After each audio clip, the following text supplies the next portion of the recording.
Hey everyone. At the moment I'm playing a tournament in Leiden in the Netherlands, a 9-round event, and in the third round I played black against Willem Hensbergen. Well, first round's always tough, you can't prepare. I didn't really know my opponent. He's rated 2000, and first rounds are always difficult for me, is what practice has showed. And this round was not any different because I was really struggling. Let me just walk you through the game. So he played d4, d5, c4, c6. And from the semi-Slav, we went into the Botwinic lines, which are very complicated because I grab a pawn on c4, he grabs the center, I'm hanging on to my c-pawn, and he tries to make use of the pin. And these lines are very theoretical. g5, and normally speaking, white takes the pawn on g5, pawn takes, bishop takes, he'll win back. Alright, he'll win back the knight on f6, and he has an extra pawn, but position is quite unclear. I have some nice pawns over here, but it's crazy stuff. I mean, theory goes all the way to move 20-25 sometimes. Very complicated. But my opponent didn't really go for the main lines. He decided to take on f6 instead of knight takes g5. So he took an f6, and I must admit I don't really know this line. So I just decided to take the piece, which is the only move. He went knight e5, I took the pawn, and he was still in theory, of course, and I was pretty much out of book. And I just noticed very quickly that the position is very difficult to play for me. So he went g3, and now I have to figure out what I want to do. So for the moment, I have two extra pawns, which is, I mean, it's nice. But it's quite easy to see that my pawn structure is damaged. First of all, it's totally unclear where my king is going this game. Castling king side is shaky, castling queen side is also quite shaky, but the center is not really safe either. Well, the white king will just go to g1, castle king side, and is relatively safe. Second problem is he's going to go bishop g2, and he's going to pressure these pawns, and probably in the future c4 as well. And with the super knight on e5, it's going to be very difficult for me to find a plan against this simple bishop g2 move. So white is a very easy idea, just bishop g2. He's going to castle king side. He's going to put pressure on my pawns and probably on my king as well. So I have to be quick. So I can either try to keep my position very solid and steady, but I can also try to give back a few pawns. Well, at least, well, not too many, of course, but one pawn is fine to give back. So I figured out the next move is quite logical. I played knight d7. And if he takes on c6, I'll just go bishop b7. And now it's becoming quite clear that I'm doing totally fine. If he defends with bishop g2, rook c8, and the knight is pinned, and he's going to be in trouble. So I didn't really expect him to take on c6, of course, but I do want to exchange this very good knight, because it is very strong at targeting. I'm doing it again now, sorry. Targeting this c6 pawn. So he defends queen e2. And here, apparently the most popular move is c5. And I totally didn't look at this move during the game. I mean, it's the point is you want to weaken this d4 pawn so you can put pressure on the knight.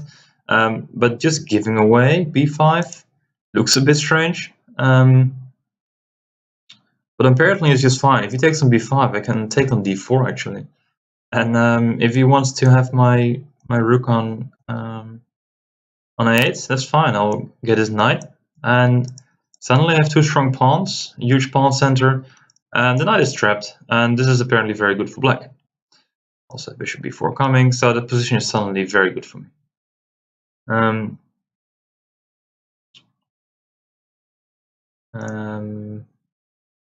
So c5 is a good move, but I didn't see this move. Computer comes with knight takes e5, and I did think of this move, but I thought it was a bit too early because he can take with tempo. I gotta move my queen, and he goes bishop g2, and here I thought I'm in trouble because I can protect the c6 pawn with bishop b7, for example. But I thought he can just take on b5 now because the c6 pawn is pinned, and there's another knight coming, probably somewhere over here. This pawn is under attack. My pawn structure is still ugly, and I gave back a pawn already, and it's not clear where my compensation is. But apparently I can do some computer moves like h3, bishop a3, and I can just take on b5. Bishop takes b7, I can give a check, and rook d8. And apparently I'm much better here. Simple reason is I'm developed, and that is quite nice.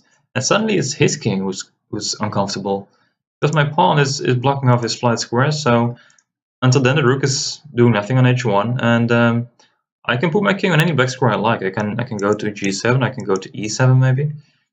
Pieces are developed. I have my rook ready to jump into d2. Suddenly it's looking quite good for black here. But also it's quite difficult to calculate all this, and so in the game I didn't play c5, nor did I take on e5. I decided to go for bishop b4 because I wanted to develop a piece, and I eventually want to take on e5, as I mentioned a few times before. So after knight takes, pawn takes. This pawn is quite nice, and he's threatening to go on knight e4, and squares on d6 and f6 are beautiful squares for the knight. So I did want at least the option to exchange the knight for my bishop. I know I can protect these squares with my bishop, but I thought it's better to just get rid of the knight in the first place. So it's not the best move, but I thought it was quite logical during the game. So you play bishop g2, bishop b7 to protect the pawn. Once again, I don't mind giving back to c6 pawn if we exchange a few pieces. That's totally fine. He castles, and here I thought now it's time to get rid of those knights. And I'm still 2 pawns up, so I took an e5 and c3 and exchanged a few pieces. Apparently it's better to go a6, and I can just allow him to take on c6 once again. Bishop takes, knight takes. I can take on c3, you can take back, and I have knight b6. And the knight's gonna jump to d5. And my king is quite okay. The center is rather closed. I just stopped the a4 idea for the moment. So this looks slightly better for black. But as I mentioned, I didn't play this move. I decided to take an e5. I played queen e7, and the idea is if he now goes knight e4, I can just castle queenside, I thought. And well, knight f6 is suddenly not doing anything special, and knight d6 is simply not possible. So I quite like this. I can just play queen e7. I can take the knight whenever I like. So he played rook fd1, and here I decided to take the knight on c3. I was also considering another idea. I wanted to go rook d8. With the idea, if he decides to take, I'll take with the king, and I can just go to the king side, the queen side, I mean. And if he goes knight e4, I was actually planning on going rook d5, knight f6, and king d8. And I think my king is safer on the queen side than it is on the king side, because on the king side I hardly have any pawns in front of my king. Queen side I have plenty of pawns in front of my king. So I quite like this idea, but I was slightly concerned because he can play a move like b3. He's not forced to take the rook on d5 immediately. He can just wait. And in the meantime, he can try to just destroy my pawns, my entire pawn structure on the queen side with b3, possibly a4 as well. And whenever the time is there, he can always take the exchange on d5. I didn't really see what I was going to do in the meantime. I probably should go king c7, and he can take on c4. Now it gets a bit tricky, so I can probably exchange, and engine says rook d8, rook b1, and he gives a wide slight edge, and I can imagine why that is, because my king is just unsafe, and he's putting pressure. All his pieces are putting pressure, and his king is so safe, and he has a very healthy position. So I am a pawn up still, but I didn't think it was worth too much. So I was slightly concerned about this exchange sacrifice, so I decided to just, instead of rook d8, just take the knight on c3. He took back. I decided to take the pawn on g3, which was actually a little mistake, because I could have used the pawn on h3 in the view lines. For example, I can better go c5 apparently, where he can take my bishop and go rook d6. Just a plan that was coming a few times during the game in my analysis. But now I can play h3, and at least I'm keeping the white queen busy for a bit, because the checkmate threat on g2 is annoying, and if he goes f3, he does need to defend the pawn with the queen. So I win a little bit of time, so he's not really becoming really active too soon.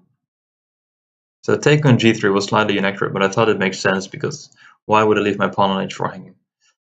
So he took back rook d8, and yeah. So first of all, I can castle kingside now, but my main concern with castling kingside the entire game was a move like rook d4, and he's gonna bring his rook over to, well, g4, h4, just any square that fits him.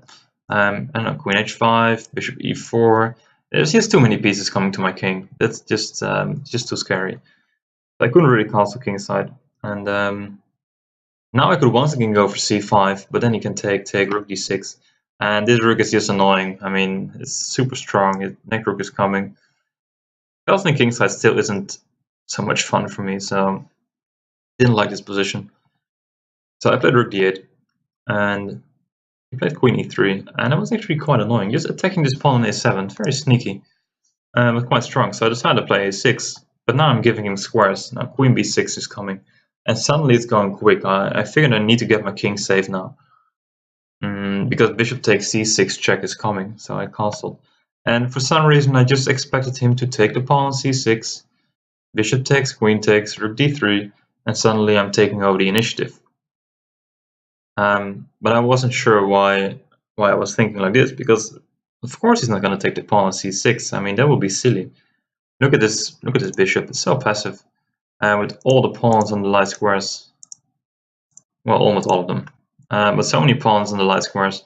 This bishop is just terrible on b7. So why would he exchange his bishop? That would be strange. So he played rook d6, which is a much better move. It's a nice tactical idea, because I can.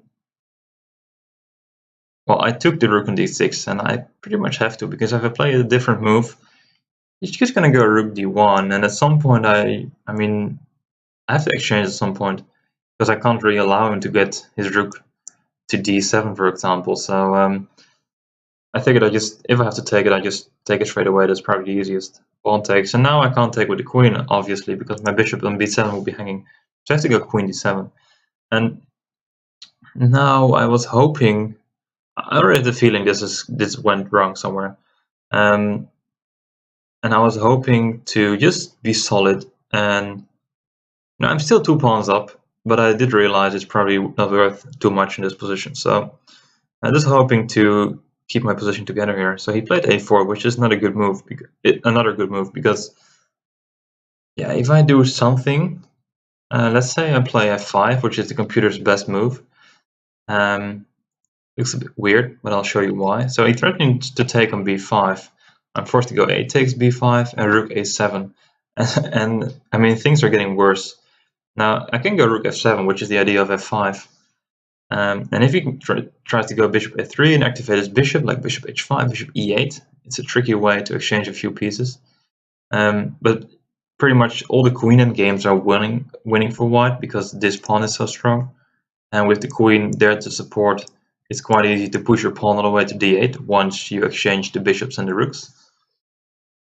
But now I can apparently play f4, and I can prepare for the moment to take on d6, sacrifice my bishop on b7, and then hopefully make it perpetual, or at least try to capture as many pawns as I can, like g3, maybe f2 as well, and I only have to capture c3 in order to make some theoretical drawish endgame. But obviously I didn't see this idea. I didn't really enjoy the rook coming to a7 at all, so I thought I should prevent this at all cost. Which is what I did. So I decided to make my pawn structure even prettier by taking on a4. Yeah, didn't enjoy doing this, but okay.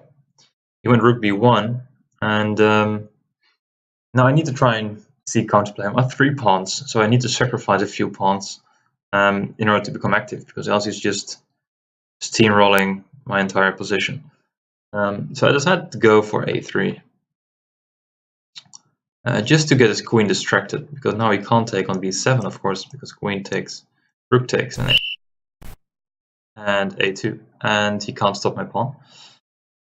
So after a3, he needs to go queen f5. So I thought now he's releasing the tension a little bit, so I get some time. So I played bishop a8, queen takes a3, and I played c5, giving back some pawns just to exchange these bishops. and I need to try to win this pawn on d6 somehow. So he took an a6, and up to this point the position was still drawish objectively. But then I should have played bishop takes g2, king takes, rook d8. After rook d6, I thought I was pretty stuck, because he still has this super pawn on d6. His pieces are active. I'm just sitting here defending my... and now just stopping the pawn, at least trying to. I still have one extra pawn, which is this one. So not worth too much, and yeah, it's... I didn't like this position. I thought he can just move around his pieces and eventually try to get some advantage.